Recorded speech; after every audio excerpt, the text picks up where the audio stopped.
अस्सलाम वालेकुम। आज बच्चों हम चैप्टर नंबर 5 का टॉपिक स्टार्ट करेंगे, मोमेंट ऑफ इनर्शिया। तो मोमेंट ऑफ इनर्शिया की अगर बात की जाए तो आपने इसके बारे तो नहीं पढ़ा हुआ, लेकिन इनर्शिया के बारे ज़रूर पढ़ा था हमने चैप्टर 3 में। मोमेंट का मतलब क्या होता है? किसी भी चीज़ का घुमाव। मीन्स जब कोई चीज़ गोल गोल घूमती है, लाइक ये एक सर्कुलर पाथ है, इसमें जो कोई भी चीज़ गोल गोल घूमेगी उसे हम क्या कहेंगे? मोमेंट। तो अब नर्शा के बारे आप लोगों को बड़े अच्छे से पता है। हमने पढ़ा था नर्शा क्या होता है?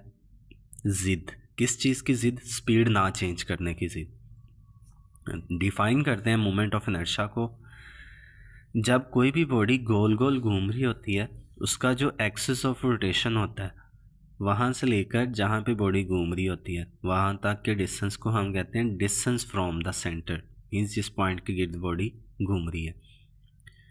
तो किसी भी बॉडी का मैस और इसके अलावा उसका जो सेंटर से डिस्टेंस होता है, इसका स्क्वायर, इन दोनों के प्रोडक्ट को हम बोलते हैं moment of inertia. The product of mass of the body and square of distance from the centre. किसी भी बॉडी का मैस और उसका जो स्क्वायर होता है डिस्टेंस का सेंटर से, इन दोनों के प्रोडक्ट को हम बोलेंगे मोमेंट ऑफ इनर्शिया।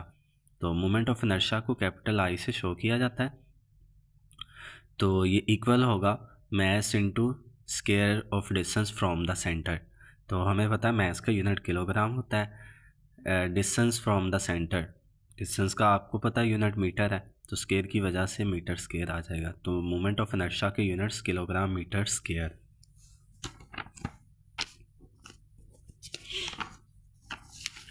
नेक्स्ट हम बात करते हैं इसकी डायमेंशंस की। तो मैस को क्योंकि डायमेंशंस में हम कैपिटल एल से शो करते हैं, कैपिटल एम से शो करते हैं, कैपिटल एम में आ जाएगा। और जो लेंथ है उसको कैपिटल एल से शो किया जाता है। तो क्योंकि पीछे मीटर का स्क्वायर था तो एल का स्क्वायर भी आ जाएगा। तो एक्सप्लेनेशन में हमने बेसिकली बात करनी है, जब कोई भी चीज़ घूम रही होती है सर्कुलर पाथ में, हमने पढ़ा था उसमें टार्क प्रोड्यूस होता है। हम यहाँ पे एक रिजिड बॉडी जो होगी, एक हम इंटायर बॉडी कंसीडर करेंगे।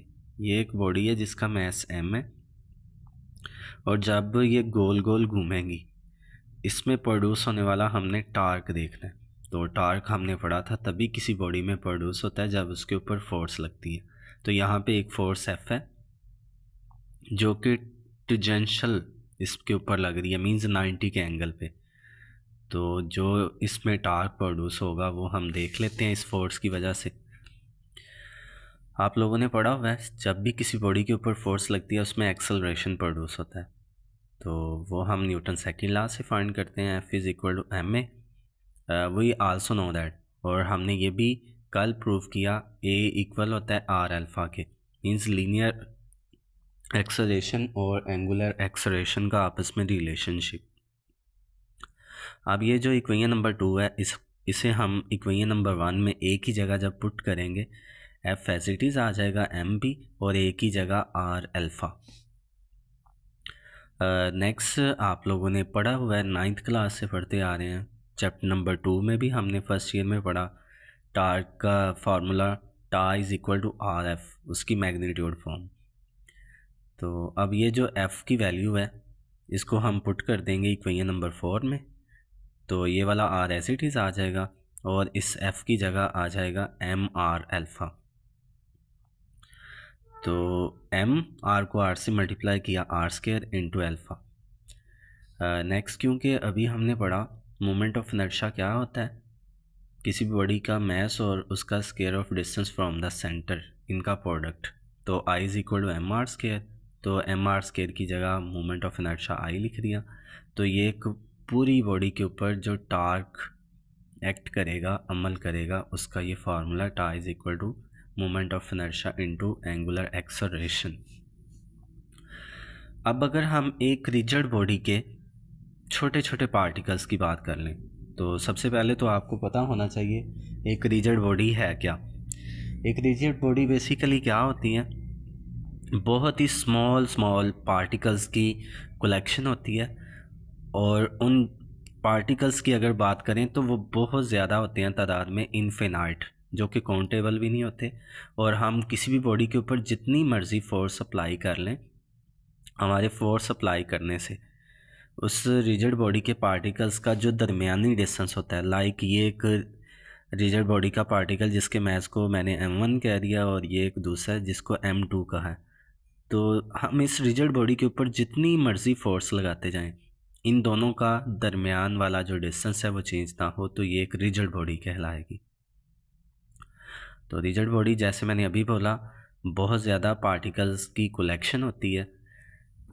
तो इसमें हमने फर्स्ट पार्टिकल कंसिडर किया जिसका पिवट से मींस एक्सिस ऑफ रोटेशन से डिस्टेंस r1 है, सेकंड का r2 है।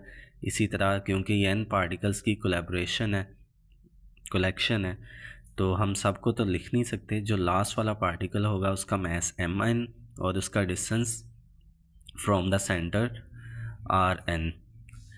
तो फर्स्ट पार्टिकल के ऊपर जो टार्क एक्ट करेगा वो क्या होगा, tau one is equal to m1r1 square alpha. Means हम इसी फार्मूला को कंसीडर करेंगे मैस की फॉर्म में।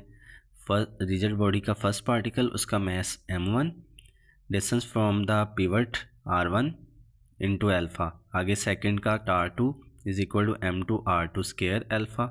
कंटिन्यूइंग इन दिस वे, जो लास्ट वाला पार्टिकल होगा उस पे एक्ट करने वाला टार्क n, उसका मास mn और उसका सेंटर से डिस्टेंस rn। अब यहाँ पे एक बात देखने वाली है कि मैंने तमाम चीज़ों के साथ मींस टार के साथ भी 1 2 3 मेंशन किया है, और मास के साथ भी 1 2 3 मेंशन किया है, डिस्टेंस फ्रॉम द सेंटर के साथ भी 1 2 3 मेंशन किया, लेकिन अल्फ़ा के साथ 1 2 मेंशन नहीं किया। उसकी रीज़न क्या है, ये एक रिजिड बॉडी के ऊपर एक्ट करने वाला टार्क है, और अभी मैंने आपको बताया कि रिजिड बॉडी वही कहलाएगी जिसके पार्टिकल्स के ऊपर जितनी मर्ज़ी फोर्स अप्लाई कर ली जाए उनका दरमियानी डिस्टेंस चेंज ना हो। तो जब जितनी मर्ज़ी फोर्स हम अप्लाई करते जाएं डिस्टेंस चेंज नहीं होता, तो एंगुलर डिस्प्लेसमेंट में चेंज नहीं आता। जब एंगुलर डिस्प्लेसमेंट में चेंज नहीं आएगा तो एंगुलर वेलोसिटी का चेंज भी नहीं होगा। जब एंगुलर वेलोसिटी का चेंज नहीं होगा तो फिर एंगुलर एक्सेलरेशन भी चेंज नहीं होगा। यही वजह है कि एक रिजिड बॉडी के जितने भी पार्टिकल्स होंगे उन तमाम का एंगुलर एक्सेलरेशन सेम होगा। इसलिए हम इनके साथ मींस अल्फ़ा के साथ 1 2 3 मेंशन नहीं करेंगे। तो टोटल रिजिड बॉडी का टार्क भी वही आएगा जो कि इसके तमाम पार्टिकल्स को ऐड करने से आना है। मींस एक अकेले रिजिड बॉडी के टार्क जो हैं इन तमाम को हम ऐड कर दें तो हमें इस पूरी रिजिड बॉडी का टार्क मिल जाना है। तो total torque of this rigid body, tau total is equal to टार1 प्लस टार2 plus up to tau n। तो टार1 की वैल्यू है m1r1 स्केयर अल्फ़ा, टार2 की वैल्यू m2r2 स्केयर अल्फ़ा, और इसी तरह टार n की वैल्यू है mn/n स्केयर अल्फ़ा। इन तमाम टर्म में से अल्फ़ा कॉमन आ रहा है, वो हमने कॉमन ले लिया। अब आप लोगों ने ये बात बड़ी दफ़ा सीखी हुई है, जब बहुत सी टर्म्स ऐड हो रही हों हम उनको एक अलामत सिग्मा इस्तेमाल करके एक सिंगल टर्म की फॉर्म में लिख सकते हैं। तो सिग्मा यहाँ पे यूज़ किया जो कि चीज़ों को ऐड करने के लिए इस्तेमाल होता है। इसकी limit i1 is equal to n तक है। mi/ri स्केयर मीन्स अगर मैं i की जगह 1 लिखता हूँ, m1r1 स्केयर हमें पहली टर्म मिल जाएगी, 2 लिखूँगा तो सेकंड टर्म मिल जाएगी। इसी तरह अगर मैं n पुट करता हूँ, क्योंकि i की वैल्यू n तक है, मैं i की जगह यहाँ n पुट करूँगा तो mn/n स्केयर हमें लास्ट वाली टर्म मिल जाएगी। तो क्या हमने बात ऑब्ज़र्व की, एक पूरी बॉडी का जितना टार्क आ रहा था उतना ही टार्क आ रहा है उसके तमाम पार्टिकल्स का टार्क ऐड करके। तो ये हमारा टॉपिक कंप्लीट हो गया। अगले आज के लेक्चर के सेकंड पार्ट में मैं आपको अगला लेक्चर समझाता हूँ।